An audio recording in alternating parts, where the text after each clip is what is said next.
So, you're new to disc golf. You just started and you want to know what these numbers mean on this disc. You're not 100% sure, or you're a hunter and you have been playing, but you still don't know. That's fine. I'm here to try my best to explain these numbers to you. I am not in any way qualified to teach anything about disc golf. I've only been playing a year and a half, but this seems to be a fun little challenge for me. And at the very least, I do know what the numbers mean. Number one, speed. First number on it is speed. That is pretty much how aerodynamic the rim is. They go from anywhere from 1 all the way up to allegedly 15, but the fastest I ever seen is 14.5. Again, pretty new to this. So, what does the speed really mean? Aside from the aerodynamic aspect of it, you have to match that speed of the disc with the speed of your arm. So, if you got a little noodly arm, a little weak little noodle arm that you have there that you've always had, and you think fast disc mean go farther, but fast disc no go farther, because your little noodle arm isn't going to be able to get it there. You need to disc down a little bit, until you can get that arm speed up to there. Good example, the Corvette. The Corvette is a 14 speed. But you're not going to be able to throw that 14 speed any further. You're going to be able to throw 7 speed. I'm in like the 55 mile per hour range with my arm speed. 10 is the fastest I'll go, at least on the more overstable side. I will jump up to an 11 if it's a little understable. Now, does this mean you can never throw a 13 speed? No, of course you can. You can do whatever you want. It's disc golf. Nobody's going to stop you. But I would suggest discing down a little. Next, glide.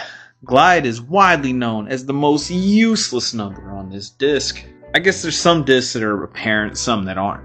But I'm going to go ahead on a limb and say that most of the time, it doesn't matter. The glide doesn't really matter. This is the second number in. So, you're going to have some discs that are going to say like 7 glide. You get a river, it's a 7-7 neg 1-1. They are pretty glidey. But is it a 7? Who knows? They just made these numbers up, right? I think the speed is going to be the most accurate one. There are some exceptions. I will say there are 2 that come to mind, and you guys could probably name more if you've been playing longer, for sure. I will say the river is one. Okay, 3 exceptions.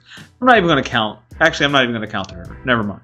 I'm going to say the glitch. The glitch is a very light disc, which might be, it gets affected by the wind so much. I would say that is what determines the glide number, is how much it gets affected by the wind.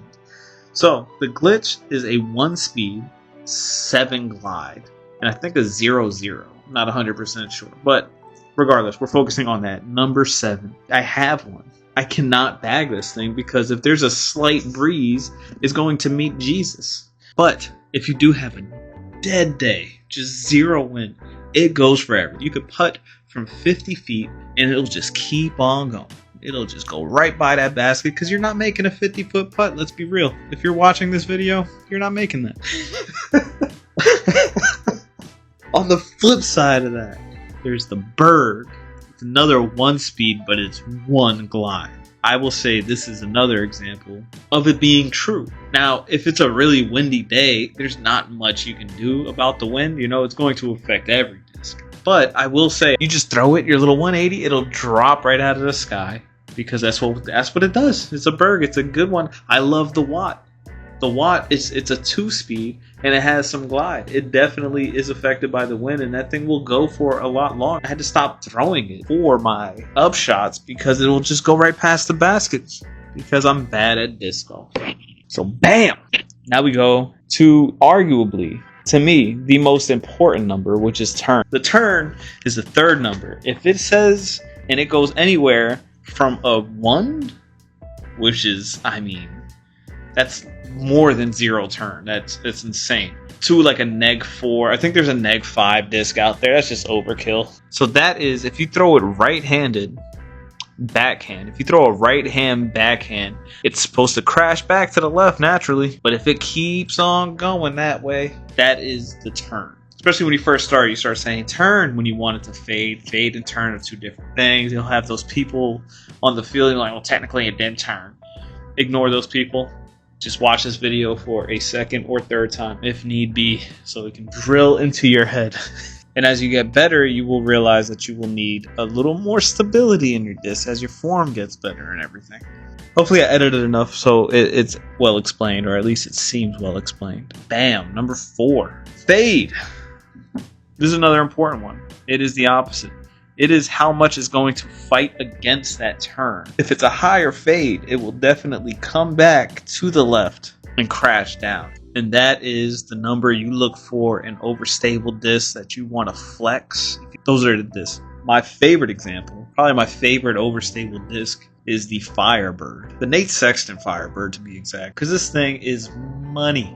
I love throwing this on forehand. I will throw this thing on a chop Annie with a forehand, and that thing will come right on back. You throw it on a backhand flex line on it's coming right back. That thing is the opposite of your father. I am cutting that joke out.